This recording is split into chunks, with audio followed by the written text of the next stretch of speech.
Well, Leawood does not want a ballpark in its backyard. And that's where we begin with your 9 things to know this morning. The Kansas City Royals considering building the team's new stadium at the Asphyria campus in Overland Park. That's at 119th and Knoll.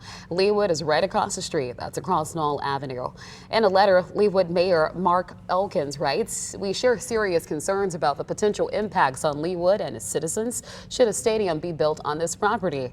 Now, he talked about concerns like traffic noise, public safety, impacts on schools, and so much more. The City of Independence is taking steps to restore water service to the city. This comes as a boil advisory is still in effect. Independence schools and Oak Grove schools will return to class today. A Raytown South High School principal is now facing a criminal charge out of Illinois. Court records filed in Johnson County, Kansas say John Williams wanted on a warrant from Monroe County, Illinois. He is charged with fraud.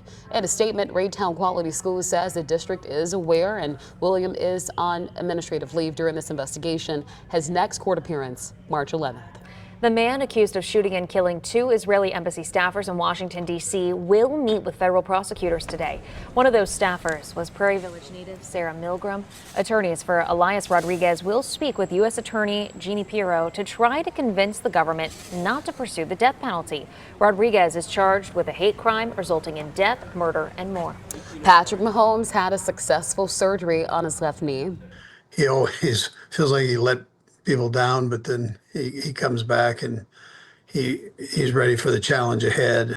And he is a fighter. QB1 had surgery in Dallas to repair his torn left ACL that he injured in Sunday's game with the Chargers.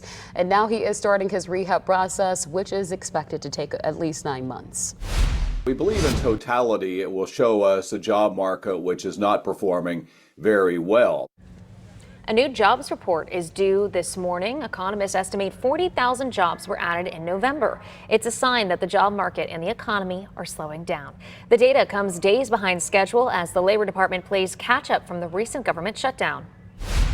We're going to start hitting them on land, which is a lot easier to do, frankly.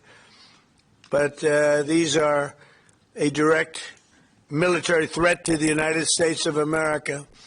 They're trying to drug out our country. Well, today lawmakers will get more information on the bombings of alleged drug runners near Venezuela. The military reported 3 more strikes Monday. This comes as the White House is pushing back on criticism over the strikes. Charges could be announced today in the deaths of Rob Reiner and his wife, Michelle. Their son, Nick, has been arrested, but no charges have been filed. Rob and Michelle's bodies were found Sunday, stabbed to death inside their Los Angeles home. A manhunt underway in Providence, Rhode Island after a deadly shooting at Brown University Saturday. Police released surveillance video of a person of interest. We know 2 people were killed, 9 others were injured.